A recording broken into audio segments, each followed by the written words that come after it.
Thank you for watching, liking, commenting, sharing, and subscribing right now. You've actually mentioned this a little bit with the idea of a niche audience and the idea of the transition from television into YouTube, which is an entirely different platform.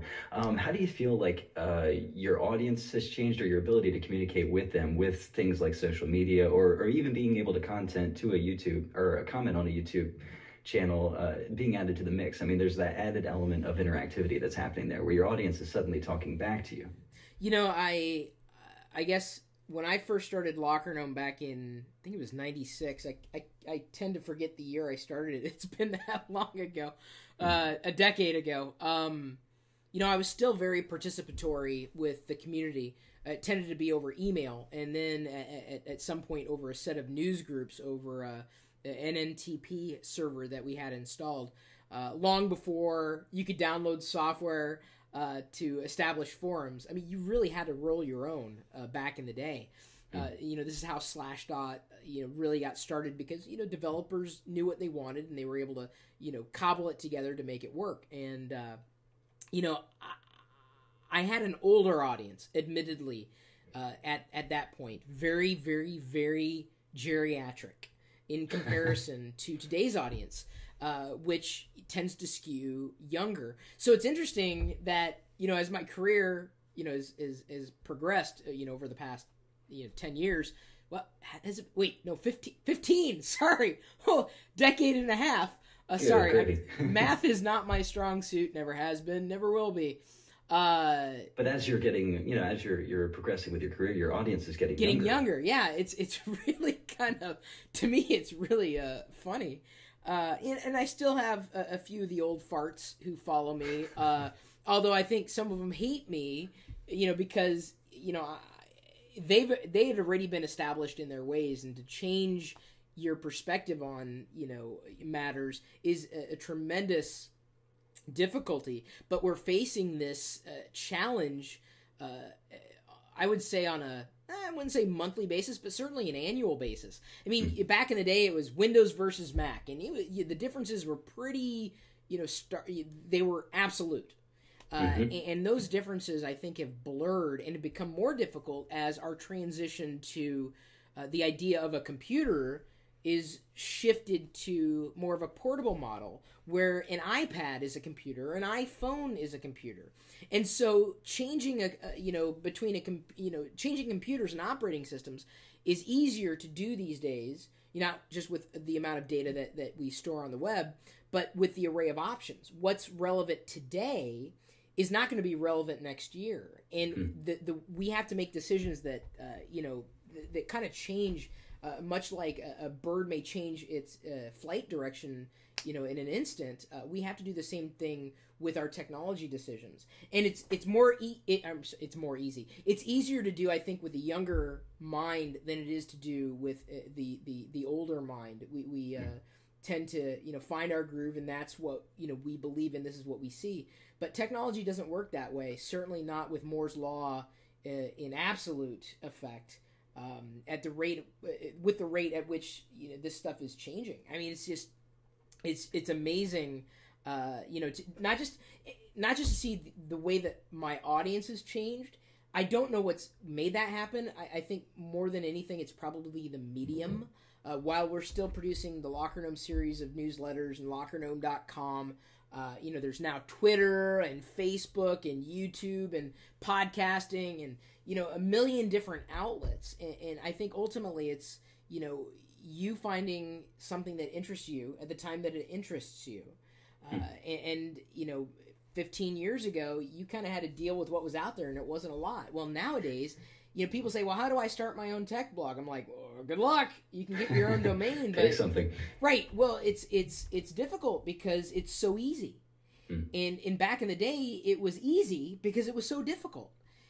So, the acceleration of these tools, being increasingly available, increasingly affordable, allows us to better customize the world around us, to the point where the attention span of the average user is not even short. It's less than short. You just touched on that just a second ago about the idea of you're able to go wide more than you are deep on certain things. And I think that's something that you have that not a whole lot of people have. A lot of people base their audience on the idea of going deep with a subject, and you have a very wider range of subject matter. And so I think that gives you a pretty unique perspective as far as technology goes. Well, I guess I've created that balance around me, whether I knew I was doing that. Or not. I just did it. Ultimately it was about just me pursuing the things that I was interested in, and that's changed over time to the point where I in uploading this 5-year anniversary video, which happens to coincide at the time that we're talking, I asked people in the video, well, how did you find me? And some people remembered finding me from watching the hour-long YouTube video rant about me complaining on Windows Vista, and that was legendary. Boy, that landed me on the first sentence in an article that ran on the AP worldwide. That was amazing. I lost a lot of support with that, but long story short, my integrity was intact. Vista turned out to be one of the big... Okay, let me just put it to you this way. Yep. Everyone takes credit for Windows 7. You've seen the commercials. Oh, my name's Bob, and Windows 7 was my idea. Nobody. My name's Steve, and Windows Vista never happened. Nobody takes credit for Windows Vista. Nobody. I rest my case. So as much as the things that I say may sound pretty bold at times, ultimately time may prove me right or wrong, but I've never been afraid of taking a stand and putting my integrity on the line when I believe in something just fully. And I've eaten crow too, because one of the videos someone said, "Hey, I found out about you because I watched your video on the iPhone." The day in 2007 that the iPhone launched, there was so much hype, and I was just like, "Whatever, dude. It's a phone. It's a phone." Yeah. God, come on! I love gadgets, but it's a phone. And so I lambasted it. I came up with 20 reasons. Granted, many of them were a stretch. I came up with 20 reasons why I wasn't going to get an iPhone. No way. iPhone, there's no point. Mm-hmm. And, the funny thing was, the first time I picked up the iPhone, it was a couple days later, I launched the weather app, because that's really all they had. In version 1.0 is the weather app. I think like 2 other utilities, clock and maybe settings. That was it. 3 apps. And I swiped across the screen, and I don't know if I sighed or what, but I thought, tear came down your cheek. It did. I said, you know what? I don't think there's enough crow in the galaxy to stuff into my mouth, because that was it. And that experience, really changed my perspective and gave me a finer appreciation of what Apple was trying to accomplish with the iPhone. And they raised the bar to the point where even today, the best alternatives are still chasing Apple's tail. There was I don't know if this is going to date the content that we're producing here, but an article that was published about, I want to say it was Motorola's Zoom.